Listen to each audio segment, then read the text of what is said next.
straight shooter right here.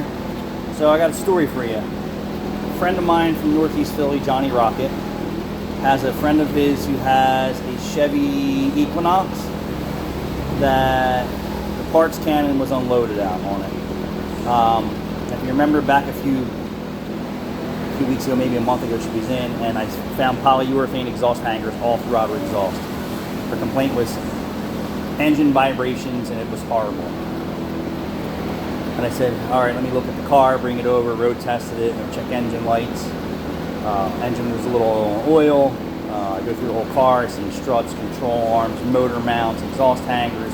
Like whoever the shop or shops were was unloading the parts cannon on it.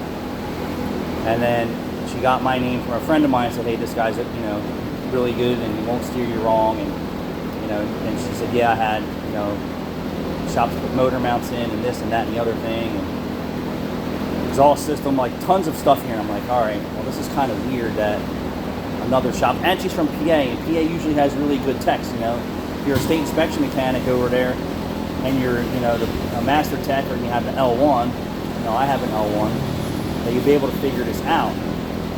So she shows up on a Saturday, I check it out, and I take the polyurethane hangers off and put rubber hangers on there, and the car's 100% vibrating everywhere, like start, idle, drive, reverse, driving, the vibration won't go away.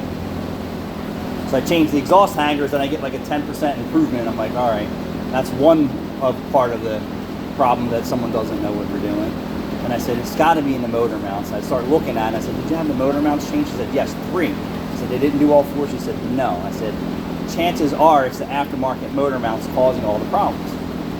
So we give her an estimate. I don't hear from her for almost a month. And then the car dropped off one day which says, go ahead, fix the motor mounts. I've been to 4 other shops and says the car needs an engine. 4 other shops. Dealership yesterday, I don't know what it was yesterday, but every parts house was on the dum-dum list. 2 dealerships that we worked with yesterday, both of them got us one part. Not including the A-Zones and the Eastern Auto Part, I can't even say that. The other part stewards sending us products that aren't made correctly for the car. So that was what, 3 parts houses, and finally 1 parts house got the struts that were right? Yeah. Something like that, right? So 2 dealerships with brain farts all day long, screwing up our day. One has the wrong bin. One had the wrong bin in their system when they quoted us. The other one just gave us the wrong part entirely. We asked for a cam position sensor, and they gave us a crank position sensor. Yeah, and I about lost my mind because I'm not sure, do I have a balance shaft problem on this car? Do I have a harmonic balancer problem on this here? Do I have a transmission issue? Like, I need a motor mount from the dealer to fix this car to start my diagnosis process. So Caleb and I looked at this and we're like, this is a little close to this, blah, blah, blah, blah, blah. Open the dealership box, wrong motor mount. The one that I really need the most to say, hey, keep moving forward or stop where you're at. Yep.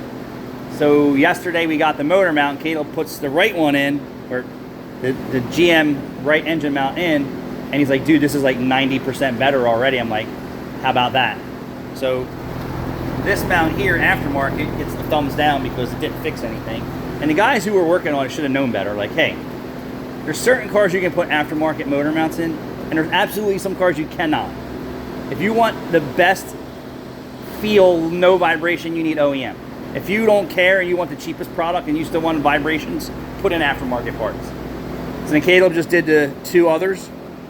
So I still need to do the rear trans mount. The front trans mount's done. So now, when the motor's torqued... Because there's 3 trans mounts. One in the frame rail on the driver's side, rad support, cross member in the back, and then the right engine mount. Yeah.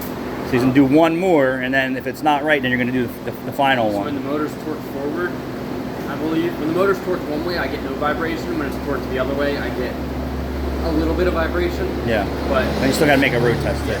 Still significantly better. 4 shops told this lady it needs an engine. We're just about finished with putting the right motor mounts in. How about that? And she's been spending. Yep. There is new parts all over this car. Blows my mind. And then we're the 5th guy, like after 4 other shops. And then my buddy was like, hey, go see this guy. I don't think we were the 5th guy. Because she came to us for a quote on month ago or so. But she was already And then at the end of her rope with the other shops. I thought she was shopping around. After us? After us. It may have been that way too. I think she was shopping around after us to see what everybody else's diagnosis was. They all said it needed a motor because they saw new motor mounts, the vibration. They didn't think to the next step is like, hey, Yeah, are these OEM? OEM. And then she went, all right, I'm going back to that shop because they're the only Yeah, but how about ones this? that doesn't You need put a an motor. engine in it, right, for $5,000, and guess what? It still vibrates. Yeah. No shit. 4 shops. Thanks for watching.